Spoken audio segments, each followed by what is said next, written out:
making disciples, transforming lives. Tuhan melihat seorang Yusuf di dalam diri Anda. Anda yang sedang ada hari ini mungkin di dalam lubang, Anda yang mungkin sekarang ada di dalam Mesir, Anda dengan cerita luka Anda yang terpenjara di dalam versi Mesir Anda. Allah berbicara kepada Anda. Tuhan melihat Yusuf di dalam diri Anda. Keluarga Anda membutuhkan seorang Yusuf, pembawa kasih karunia di dalam zaman kemarahan dan pembalasan dendam. Percayakan apa yang Anda alami ke tangan Tuhan. Izinkan Tuhan mendaur ulang kejadian di masa lalu Anda dan memulihkan Anda. Saudara, saya senang berjumpa dengan Anda kembali hari ini. Sungguh excited menyampaikan firman Tuhan. Apa yang mau saya sampaikan adalah sesuatu menyambung dari yang firman Tuhan minggu yang lalu. Saudara bisa dengarkan firman Tuhan minggu yang lalu karena berisi dengan hikmat-hikmat dan pelajaran-pelajaran yang berharga dari kehidupan seorang tokoh firman Tuhan bernama Yakub dan juga anaknya Yusuf. Hari ini saya mau melanjutkan kemarin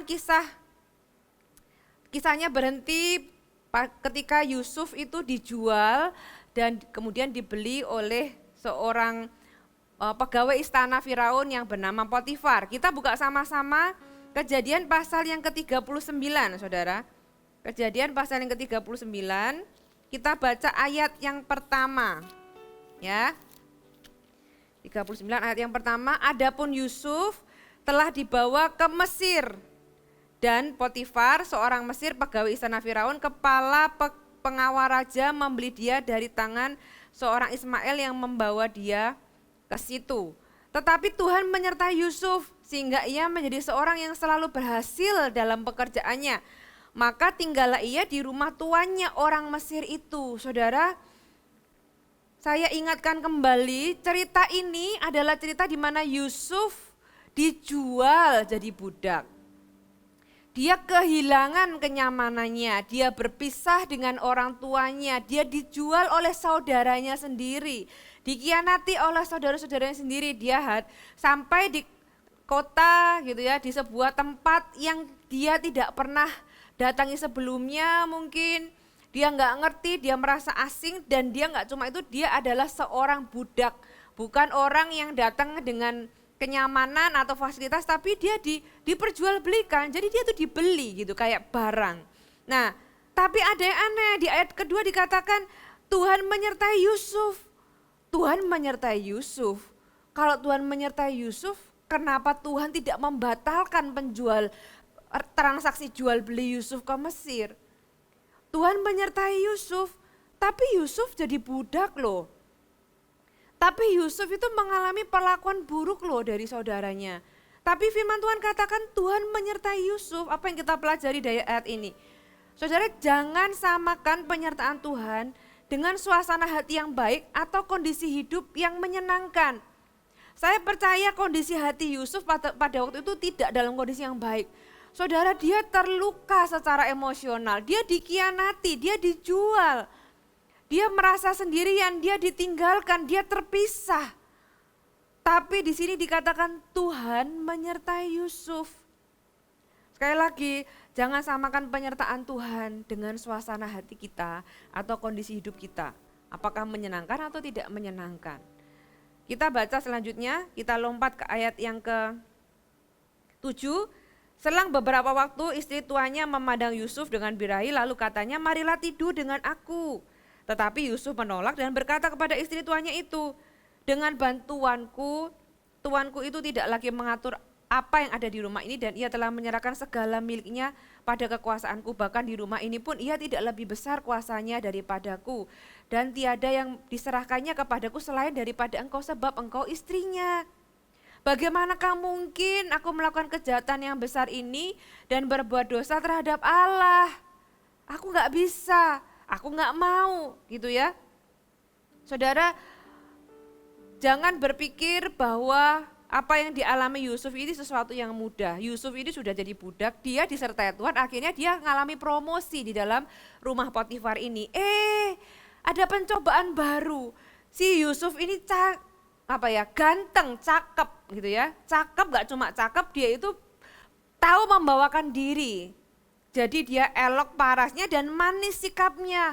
Wah, ada cowok ganteng ya, masih muda, kerjaannya pinter, Terus apalagi? Sikapnya manis. Si istri Potifar ini ceritanya mau merayu si Yusuf ini untuk tidur dengan dia, tapi Yusuf tidak mau. Kenapa? Karena Yusuf tahu bahwa dia itu ada di dalam jalan. Jalan ini memang mungkin jalannya ada di dalam jalan penderitaan gitu ya. Dia menderita, dia mengalami semua hal yang dia sudah alami, tapi dia tahu dia tetap ada di dalam kehendak Tuhan. Dia sadar kalau dia disertai Tuhan. Jadi dia tidak mau melakukan kebodohan dengan memilih untuk berbuat dosa. Saudara, di dalam kegalauannya dengan kondisinya sebagai budak, Nyonya Potifar itu kan menawarkan jalan pintas menuju kenyamanan. Dia nggak nyaman loh saudara. Walaupun dia dipercaya banyak hal, tapi dia budak adalah budak gitu loh. Dia pegawai adalah pegawai. Ya, si Nyonya Potifar ini menawarkan jalan pintas menuju kenyamanan. Tapi by the way, kalau misalnya dia berkata iya terhadap si Nyonya Potifar ini, siapa sih yang tahu apa yang terjadi di dalam kamar yang tertutup? Kan nggak ada yang tahu. Kan aku ini hanya menjalankan perintah. By the way, apa yang salah dengan ini? Mungkin ada orang-orang yang berpikir demikian. Siapa yang tahu itu kamar kan tertutup? Yes, ada yang tahu. Tuhan yang tahu. Saudara, jangan membuat persoalan menjadi lebih buruk dengan melakukan hal-hal yang kita bisa sesali. Ketika kita dalam sebuah kondisi-kondisi yang tidak ideal. Ya, tidak semua kesempatan itu dari Tuhan. Jangan jadi orang yang sangat oportunis sehingga melihat semua kesempatan dan memakai kesempatan bahkan yang salah sekalipun kita harus bisa membedakan.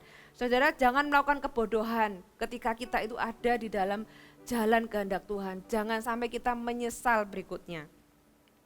Ya, kita tahu apa yang Yusuf lakukan, dia lari, dia meninggalkan pakaiannya gitu kan, kemudian dia difitnah sama istri Potifar itu sampai akhirnya kita baca di ayat yang ke-20, lalu Yusuf ditangkap oleh tuannya pulang marah. Karena apa? Istrinya ngomong sebaliknya. Jadi Yusuf ini difitnah, Anda pernah difitnah? Dikatai sesuatu yang Anda tidak lakukan, Yusuf mengalaminya. Ya, Yusuf ditangkap, dia mungkin gak punya hak untuk berbicara. Dimasukkan ke dalam penjara, tempat tahanan raja dikurung. Demikianlah Yusuf dipenjarakan di sana. Bagaimana perasaan Yusuf? Saudara, oh haleluya, berbuat benar tapi di penjara. Ya kan? Kenapa kemarin gak kompromi aja? Paling kan ya nggak ada yang tahu kok gitu. By the way kan bukan aku yang ngajak, kan istri Potifar yang ngajak. Bisa aja Yusuf berpikir demikian. Ya kan aku hanya mengikuti perintah, sekarang aku berbuat benar dan aku dipenjara.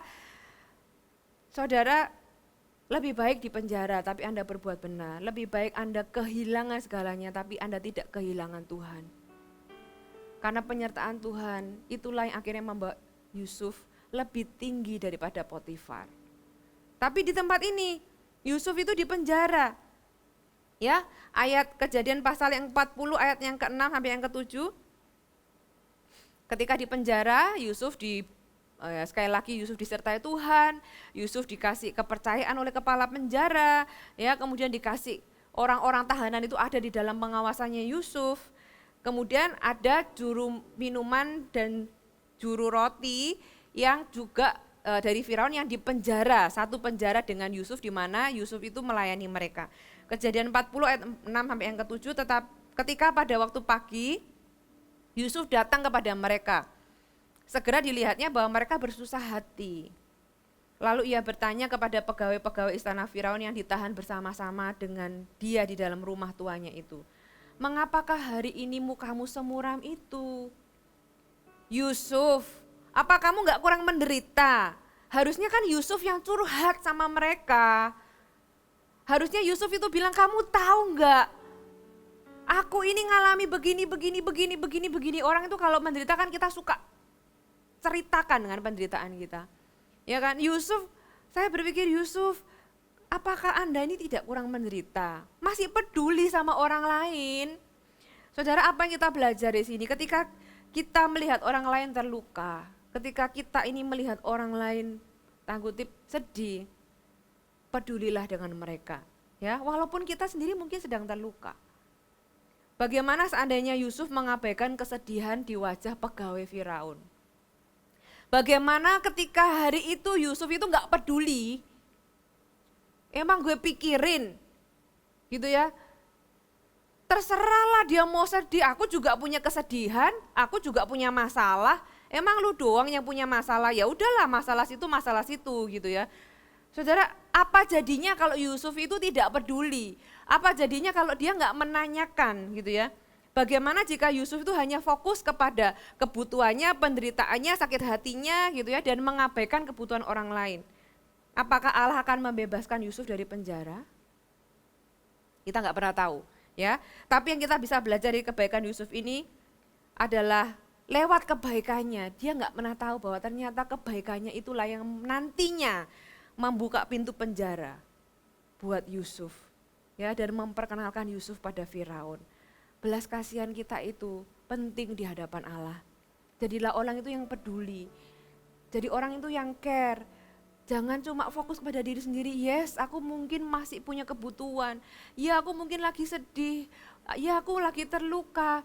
Tapi itu tidak membuat Anda tidak bisa peduli dengan orang lain. Belajar dari Yusuf. Yusuf itu kehidupannya nggak kurang menderita, tapi dia tetap bisa peduli, dan bahkan karena kepeduliannya itu, itulah yang nantinya membukakan pintu sampai akhirnya dia ketemu dengan Firaun. Jadi ini adalah waktu untuk melayani, saudara, bukan waktu untuk mengasihani diri sendiri. Kasih orang-orang yang Tuhan bawa kepada Anda. Ya, mungkinkah Tuhan bawa mereka kepada Anda itu sebagai pintu yang Tuhan kirim untuk membawa Anda keluar dari penjara Anda sendiri? Kejadian 40 ayat yang ke-23 dikatakan, tetapi Yusuf tidaklah diingat oleh kepala juru minuman itu, melainkan dilupakannya. Aduh Yusuf, sudah baik, sudah tolongin orang, dilupakan. Saudara pernah nggak merasa dilupakan orang? Saudara sudah berbuat baik, saudara butuh pertolongan nih, tapi orangnya bukannya nolong Anda, malah dilupakan. Ya, sampai ayat yang ke-1 dari pasal yang ke-41, setelah 2 tahun lamanya, jadi ceritanya Yusuf ini sudah bantu, karena tadi kan ditanya apa mukamu muram, mereka juru minuman dan juru roti ini cerita bahwa mereka punya mimpi. Yusuf kasih tahu arti mimpinya, yang benar, yang satu digantung, yang satu kembali lagi menjadi juru minuman buat raja gitu ya. Nah kemudian si juru minuman itu kembali ke istana dan melupakan Yusuf. Yusuf tuh padahal pesan loh sebelumnya, nanti kalau kamu balik ke istana jangan lupa ya sama aku. Tapi ternyata dilupakan padahal sudah dipesenin.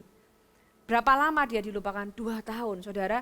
2 tahun itu artinya 24 bulan, ya, 104 minggu, 735 hari, tanpa ada kepastian, tanpa ada kabar, ya kan? Dan ya hari-hari berjalan seperti biasa sampai mungkin ya kalau saya jadi Yusuf saya sudah kehilangan pengharapan, ya udahlah mungkin memang orang ini nggak bisa diharapkan lagi. 2 tahun kemudian Yusuf akhirnya dipanggil. Gara-gara apa? Gara-gara si juru minuman ini ngomong sama Firaun bahwa aduh aku tuh lupa 2 tahun yang lalu tuh aku pernah ditolong, mimpiku diartikan oleh seorang Ibrani di penjara.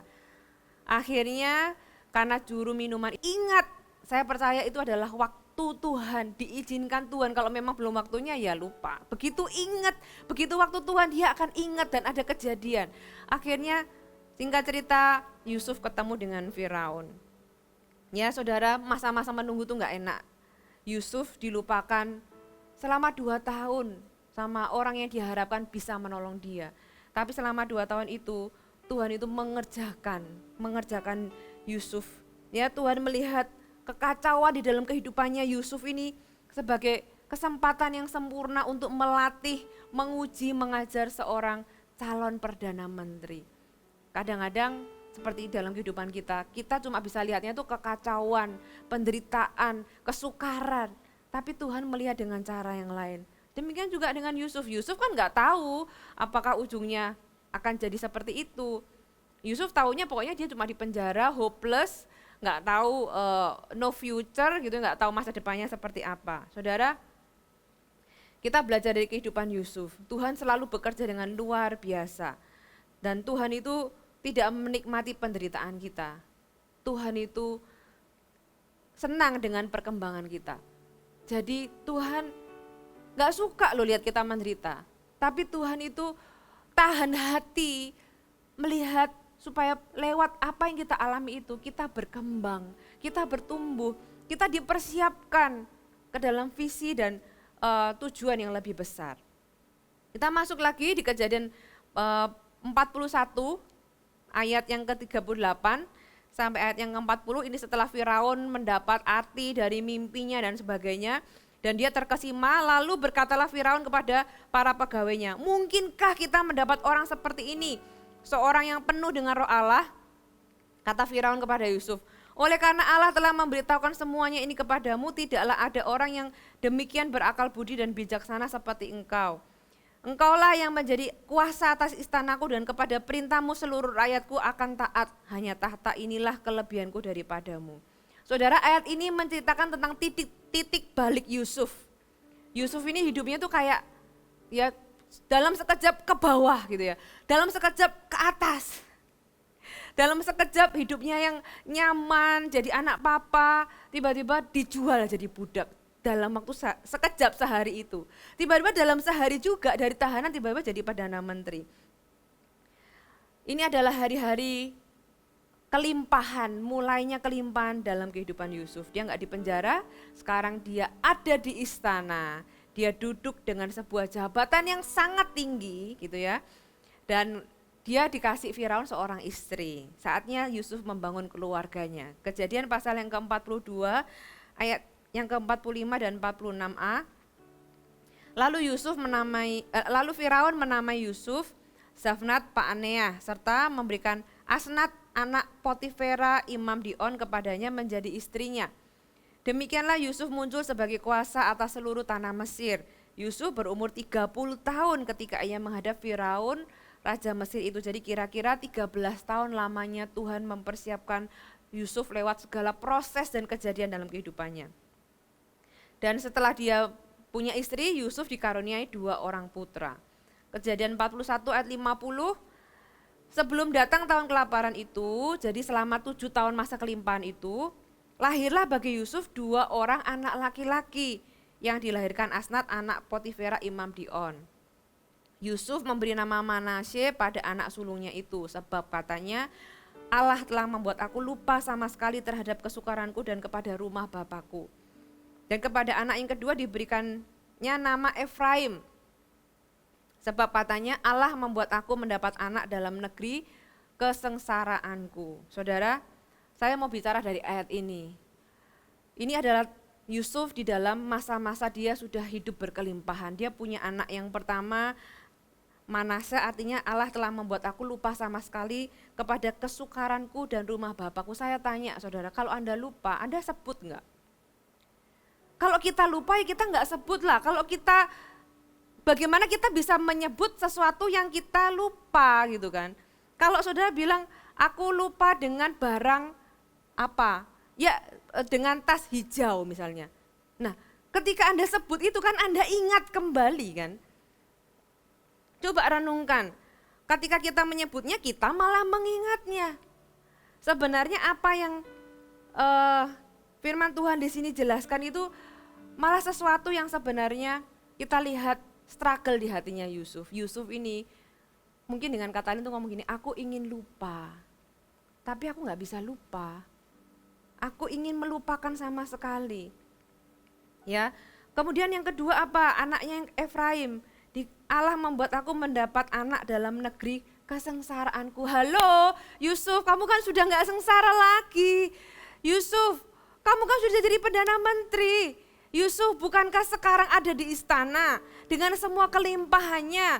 Mesir lagi berlimpah-limpah. Kok masih berkata bahwa itu adalah negeri kesengsaraannya? Seolah-olah dia itu, saudara, dari dua nama anak Yusuf ini saya melihat jauh ke dalam hatinya Yusuf. Luka itu belum sembuh. Jadi ada wound, ada luka di dalam dirinya Yusuf ini yang terpancar lewat bagaimana dia memberi nama anak-anaknya. Ya, saudara, kejadian-kejadian di masa lalu, kejadian-kejadian khususnya di masa kecil. Kita tahu Yusuf memang dikasih oleh ayahnya, tapi dia dibenci oleh saudaranya sehingga dia dijual oleh saudaranya sendiri, ya kan? Bagaimana dengan kehidupan kita? Kalau Anda hidup dalam keluarga yang tidak ideal, saya mau beritahu Anda nggak sendirian. Silsilah di dalam Alkitab, bahkan hampir seluruh keluarga yang ada di dalam Alkitab ini saya bilang tidak ada yang ideal. Dari Adam menuduh Hawa, gitu ya. Kain iri sampai membunuh adiknya. Abraham bukannya melindungi istrinya, malah mengorbankan istrinya. Ya, berbohong dan tidak berani mengakui istrinya. Ishak lebih menyayangi Esau. Ya, Yakub gak disayangi. Apalagi Yakub menipu Esau, terjadi konflik rumah tangga. Yusuf dijual oleh saudara-saudara sendiri. Saudara, memang Yusuf ini tidak layak dijual oleh saudara-saudaranya, tapi ya memang gak gampang loh hidup sama Yusuf ini. Anak muda yang anak muda yang dikasihi, anak papa, suka laporin keluar saudara-saudaranya gitu ya. Ya pasti nggak gampang jadi saudaranya Yusuf, tapi seharusnya itu kan tidak membuat Yusuf layak dijual. Tapi itu terjadi karena memang itulah yang itulah yang diciptakan.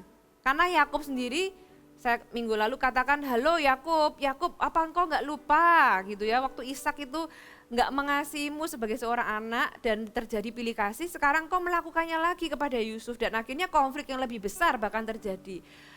Ya, Yakub nggak pernah ikut BPN, Yakub nggak pernah ikut kelas pernikahan atau kelas parenting.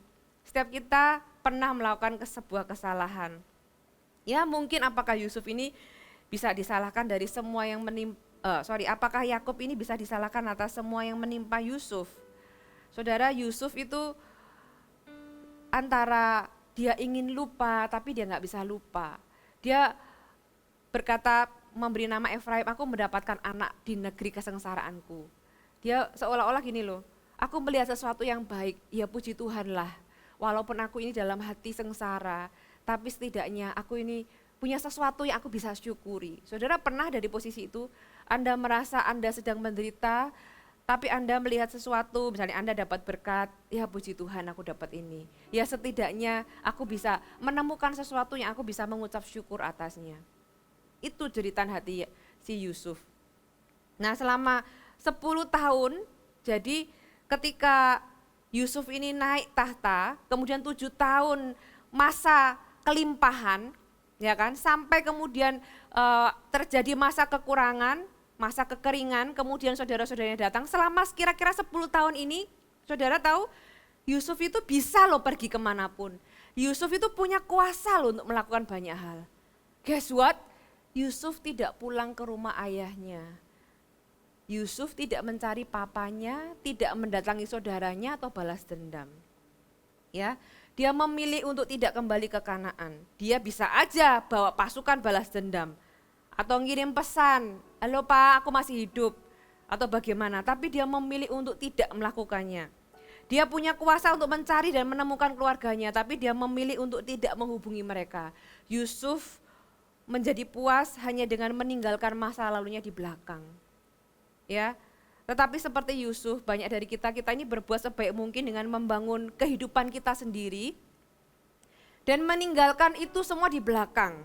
Anda merasa tidak ada yang bisa dilakukan lagi terhadap apa yang sudah terjadi. Kita bahagia karena meninggalkan masa lalu kita di kaca spion. Ya sudahlah, itu dulu. Gitu ya. Tapi sebenarnya belum selesai. Tapi tahukah Anda bahwa Allah itu tidak berhenti? Kita bisa seolah-olah move on, seolah-olah ya sudahlah itu di masa lalu. Tapi Tuhan itu tahu hati Anda. Dan Tuhan tidak membiarkan itu terjadi. Tuhan mau memulihkan Anda dan saya. Demi siapa? Demi Anda dan saya dan demi keturunan-keturunan kita. Pemulihan itu adalah hal yang penting bagi Allah. Minggu lalu saya bagikan pemulihan adalah sesuatu yang pekerjaan Tuhan yang Tuhan itu sukai. Jadi Anda bisa expect itu dari Tuhan. Dan pemulihan hati itu melibatkan pemulihan masa lalu. Kejadian 46 Kejadian 41 ayat 56 sampai 57. Kelaparan merajalela di seluruh bumi, maka Yusuf membuka segala lumbung dan menjual gandum kepada orang Mesir sebab makin hebat kelaparan di tanah Mesir. Juga dari seluruh bumi datanglah orang ke Mesir untuk membeli gandum dari Yusuf sebab hebat kelaparan di seluruh bumi. Pasal 42 ayat yang kelima. Jadi di antara orang yang datang membeli gandum terdapatlah anak-anak Israel. Sebab ada kelaparan di tanah Kanaan. Sungguh ajaib ya Tuhan kita itu, Tuhan mengizinkan. Kita kadang berpikir, Tuhan kenapa ya kok Tuhan izinkan ada masa kekeringan, ada masa kekurangan. Kenapa enggak kelimpahan terus gitu ya. Ternyata Tuhan tuh izinkan ada 7 tahun masa kelaparan. Dan Tuhan bekerja melalui peristiwa itu untuk menyatukan keluarga yang selama ini terpisah karena konflik, terpisah karena sebuah masalah, terpisah dan kemudian memulihkan luka hati mereka. Ketika Yusuf menjadi Perdana Menteri, dia meladeni orang-orang yang membeli gandum. Ketika dia meladeni orang-orang, dia tiba-tiba berhenti. Aku rasanya tahu bahasa ini, aku ingat ini. Terus dia berhenti, dia ingat, loh itu kan dialek rumahku. Sebelum saudara-saudara Yusuf menghampiri Yusuf sudah mendengar bahasa mereka. Saudara bisa bayangkan perasaannya Yusuf. Mereka berpikir pangeran Mesir ini tidak mengerti bahasa Ibrani. Mereka maju memberikan uang kepada Yusuf. Ketika Yusuf dikasih uang, tiba-tiba kalau di film itu ya, tiba-tiba langsung flashback beberapa puluh tahun yang lalu. 20 tahun yang lalu di mana uang itu adalah uang di mana dia terima atau kakaknya terima ketika menjual dia ke orang Midian. Dia lihat uang itu, dia ingat kejadian itu. Dulu aku dengar gemerincing uang ini ketika aku dibawa pergi dan uang itu diberikan kepada kakaknya. Terakhir dia lihat uang itu ketika dia dijual, kakaknya tertawa menerima uang koin itu sementara dia menangis masuk ke dalam kotak tempat budak itu dibawa. Saudara, bagaimana ketika kita ini melihat atau mengingat sesuatu yang membuat kita kembali ke memori masa lalu yang menyakitkan. Emosi yang Anda coba kubur dalam-dalam. Yusuf itu sudah masa lalu. Aku ingin lupakan sama sekali. Aku sudah gak mau ingat sama sekali. Sudahlah ya udah aku gak apa-apa ada di negeri ini. Walaupun segala kelimpahan itu tidak menyembuhkanku. Aku melihatnya ini sebagai negeri kesengsaraan. Tapi setidaknya aku sudah punya anak, aku sudah punya istri. Ya udahlah itu sudah di masa lalu. Bahkan Yusuf tidak mencari keluarganya. Tiba-tiba itu muncul di permukaan seperti gunung yang mau meletus semuanya muncul di permukaan. Yusuf tidak pernah menyangka hari itu akan terjadi. Ya, luka yang dia coba tinggalkan dan lupakan tiba-tiba seperti dibuka kembali. Kejadian 42 ayat yang ke-7 sampai ayat yang ke-12. Ketika Yusuf melihat saudara-saudaranya, segeralah mereka dikenalnya. Jadi Yusuf kenal mereka tapi mereka enggak kenal Yusuf. Ayat yang ke-7. Tetapi ia berlaku seolah-olah ia seorang asing kepada mereka. Ia menegur mereka dengan membentak katanya, dari mana kamu? Jawab mereka, dari tanah Kanaan untuk membeli bahan makanan. Sebab Yusuf mengenal saudara-saudaranya itu, tetapi dia tidak dikenal mereka. Lalu teringatlah Yusuf akan mimpi-mimpinya tentang mereka. Ternyata penggenapan itu ya, kadang we don't have to do anything. Tiba-tiba itu terjadi aja. Selama kita tuh mau dituntun Tuhan, selama kita itu enggak berontak, mimpi yang Tuhan kasih itu tiba-tiba terjadi. Yusuf berusaha apa supaya mimpi itu terjadi? Gak ada, tiba-tiba dia ingat akan mimpinya tentang mereka, berkatalah ia kepada mereka, kamu ini pengintai, kamu datang untuk melihat-lihat di mana negeri ini tidak dijaga. Tetapi jawab mereka, tidak Tuanku, hanyalah untuk memberi bahan makanan hamba-hambamu ini datang.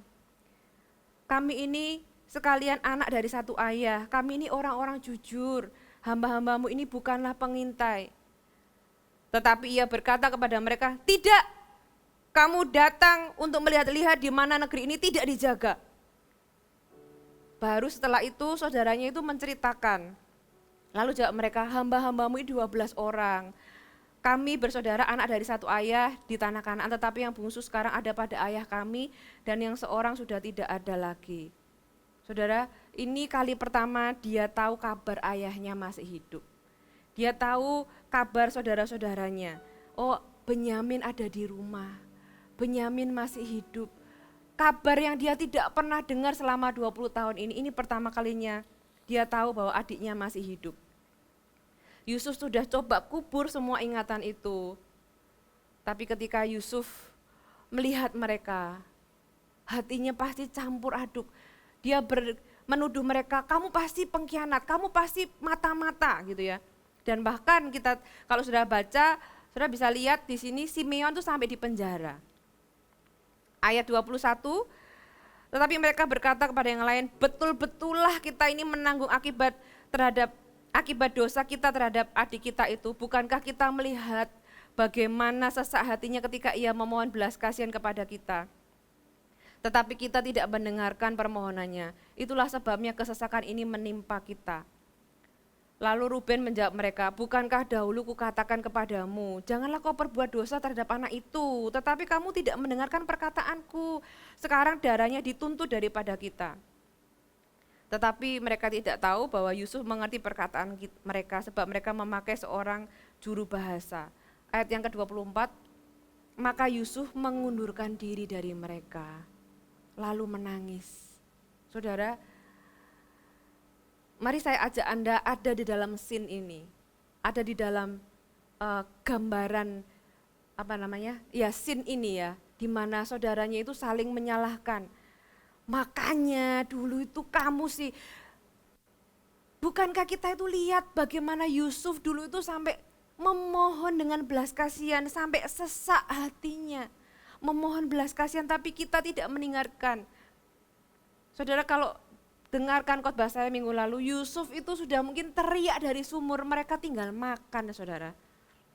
Yusuf di dalam sumur, kakak-kakaknya itu makan, sampai akhirnya ada kafilah mereka jual si Yusuf. Ya, mereka terjebak di dalam rasa bersalah. Jadi selama ini kalau ada kesesakan mereka akan salahkan, ini tuh karma, ini tuh akibat, ini tuh gara-gara kesalahan kita yang dulu. Saudara bayangkan mereka terjebak dalam rasa bersalah dan setiap kali ada kesesakan mereka akan ingat tentang kejadian itu. Dan Yusuf yang mendengar itu, Yusuf gak tahan. Dia pergi, dia mengundurkan diri dan dia menangis. Tapi apakah Yusuf langsung menyatakan dirinya dan memeluk mereka? Saudara, Yusuf tidak langsung memeluk mereka. Kalau Yusuf itu memang sudah mengampuni mereka dari awal, Yusuf itu akan berkata bahwa, hei aku Yusuf, hei saudara-saudaraku, gitu ya, mari aku peluk engkau satu-satu. Saudara, tidakkah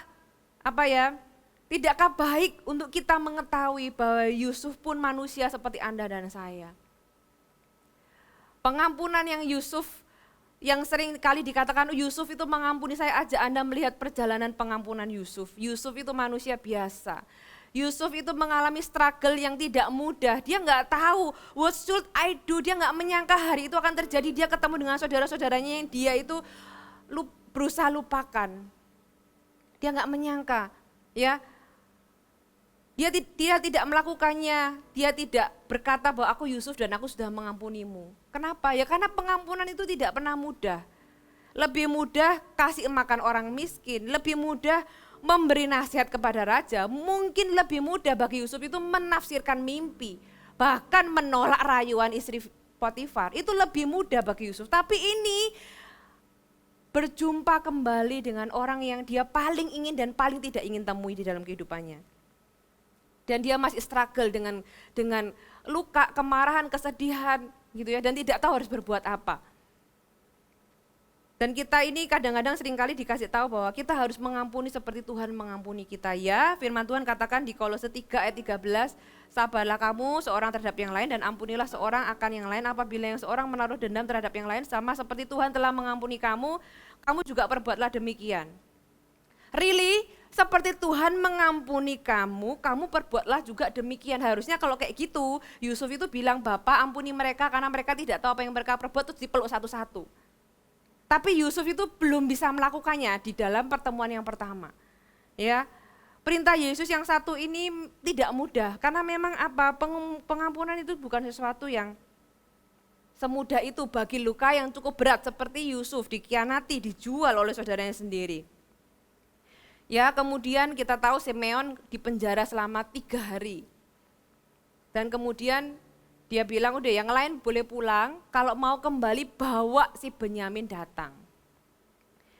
Saya berpikir memang firman Tuhan tidak menjelaskan, tapi saya mencoba masuk ke dalam peristiwa itu. Saudara, 3 hari apa yang Yusuf alami ya di dalam hatinya. Kamu pasti sama kayak dulu kan, kakak-kakak yang ku kenal adalah kakak-kakak yang licik, kakak-kakak yang jahat.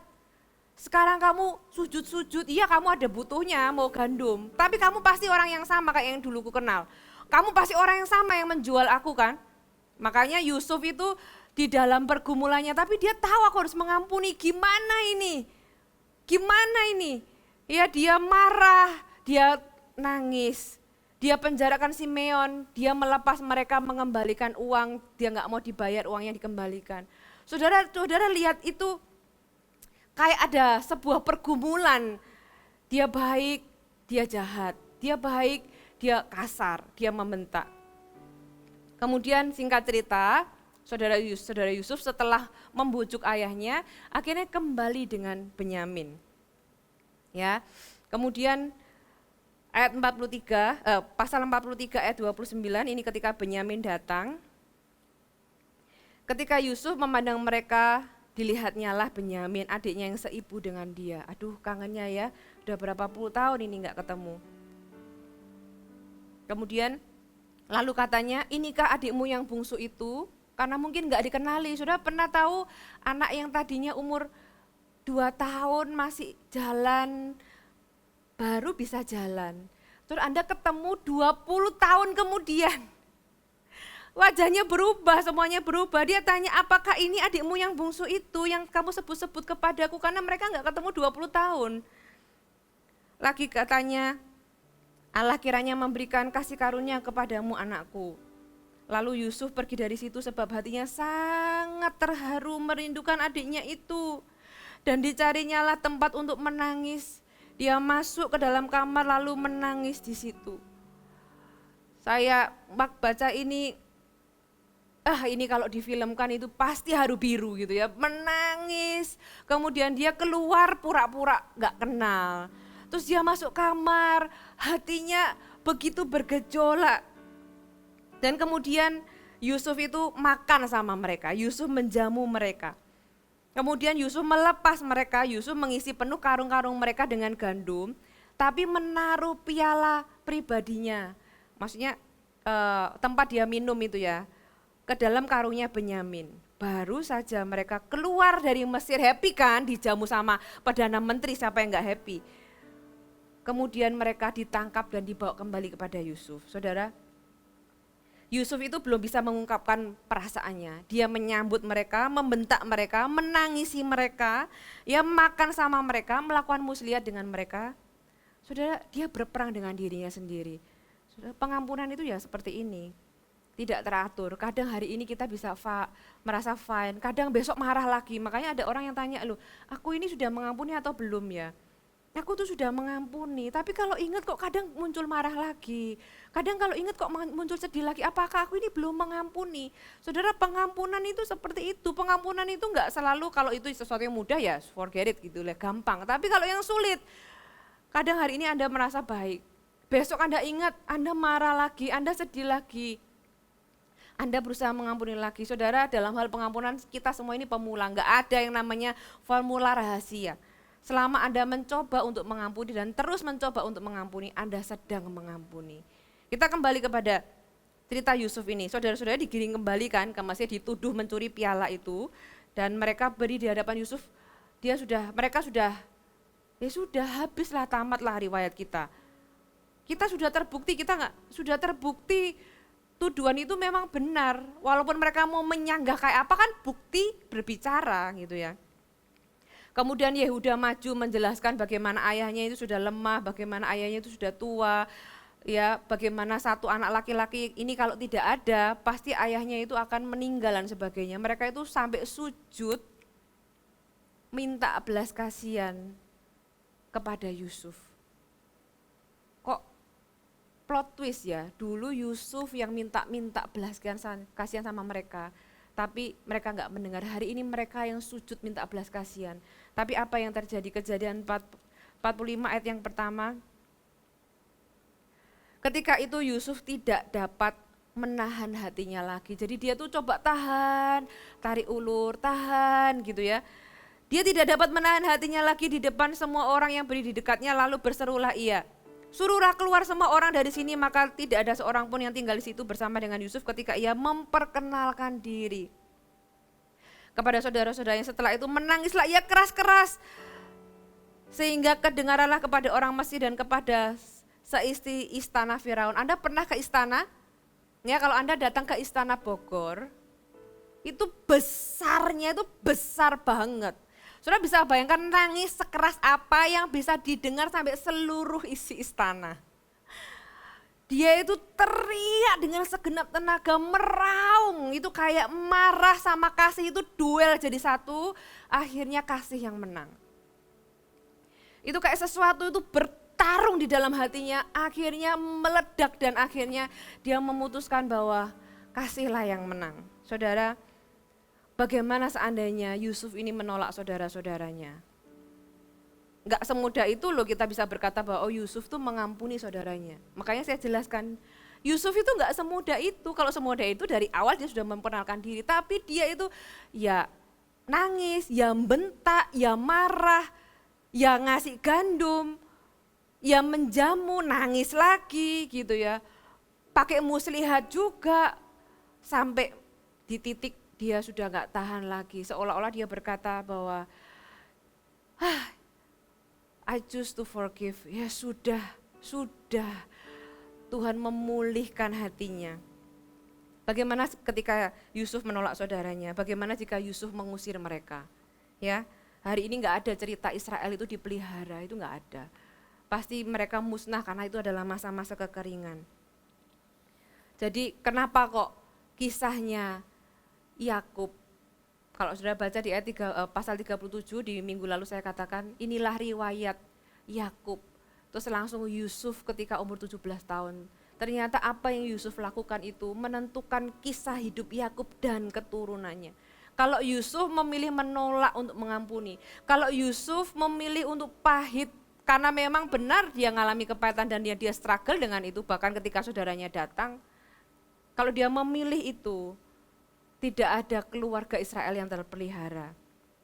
Ya, Tuhan melihat seorang Yusuf di dalam diri Anda. Anda yang sedang ada hari ini mungkin di dalam lubang, Anda yang mungkin sekarang ada di dalam Mesir, Anda dengan cerita luka Anda yang terpenjara di dalam versi Mesir Anda, Allah berbicara kepada Anda. Tuhan melihat Yusuf di dalam diri Anda. Keluarga Anda membutuhkan seorang Yusuf, pembawa kasih karunia di dalam zaman kemarahan dan pembalasan dendam.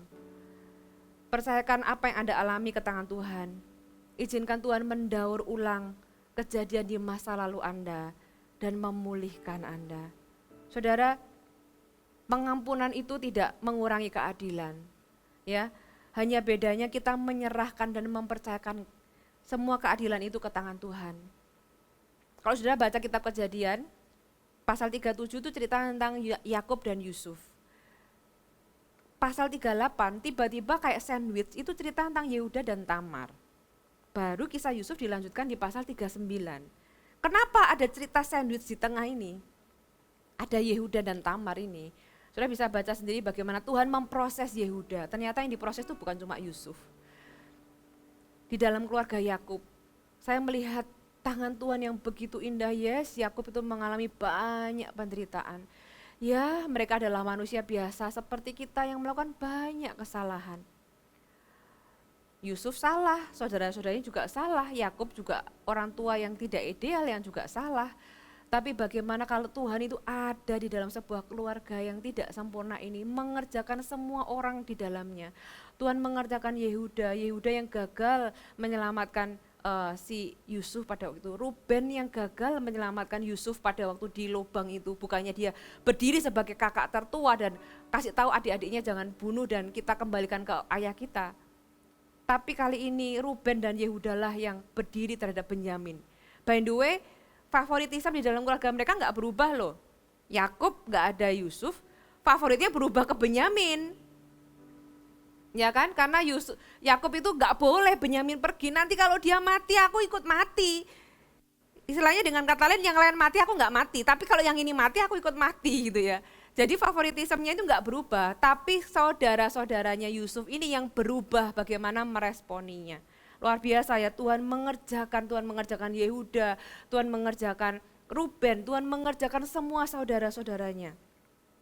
Nah kalau kita ini dalam posisi orang-orang yang ada menyakiti orang lain, atau kita ini bukan di posisi Yusuf, tapi di posisi seperti saudara-saudara Yusuf yang sama tidak mudahnya. Ingat bahwa mereka itu terjebak dalam rasa bersalah. Mereka itu merasa bahwa semua kesesakan dalam hidupnya itu adalah karma atau akibat dari kesalahannya. Dan mereka itu gak punya jalan keluar. Sehingga Tuhan mempertemukan mereka dengan cara yang indah. Walaupun sepertinya secara kasat mata manusia melihat itu sebagai kebetulan. Dapatkah Anda melihat bahwa ini semua adalah tangan Tuhan. Di dalam masa kekurangan, tangan Tuhan merendah demikian rupa, sehingga lewat semua peristiwa itu mereka dipulihkan. Ketika mereka terpisah, Tuhan mengerjakan satu demi satu, pribadi demi pribadi. Saudara, kesempatan untuk memperbaiki kesalahan adalah sebuah kasih karunia. Kalau kita ini pernah menyakiti pihak yang menyalai, gitu ya, kita bisa loh berdoa sama Tuhan, Tuhan kasih aku kesempatan untuk memperbaiki kesalahan. Jangan sampai seperti jadi orang yang terjebak dengan kesalahan atau rasa bersalah itu sampai kita tidak ada. Di dalam kehidupan ini kita bisa minta pemulihan. Baik kita yang perlu mengampuni, baik kita yang perlu diampuni. Dua-duanya perlu kesempatan, dan siapa yang menciptakan kesempatan itu? Tuhan. Indah ya Tuhan kita ini memulihkan segala sesuatu. Kita baca terakhir Kejadian pasal 45 ayat yang ke-26. Mereka menceritakan kepadanya, kepada siapa? Kepada Yakub. Yusuf masih hidup. Bahkan dialah yang menjadi kuasa atas seluruh Mesir. Tetapi hati Yakub tetap dingin sebab ia tidak dapat mempercayai mereka. Aduh, aku kenal anak-anak ini. Gak mungkin lah, mereka pasti bohong.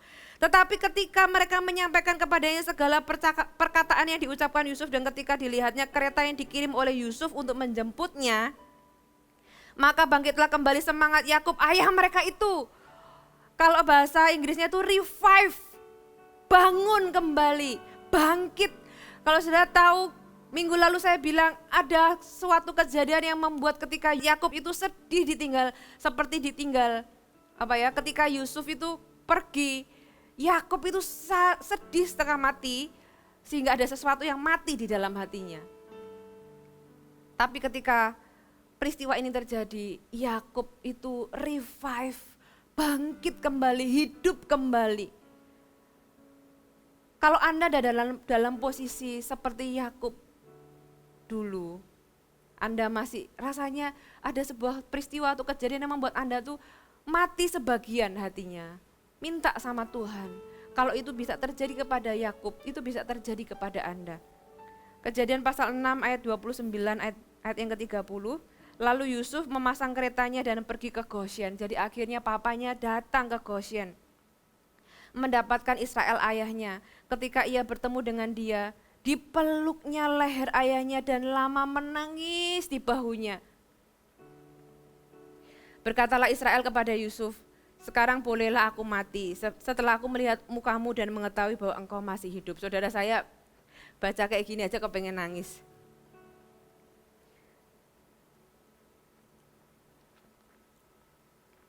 Tuhan itu indah ya.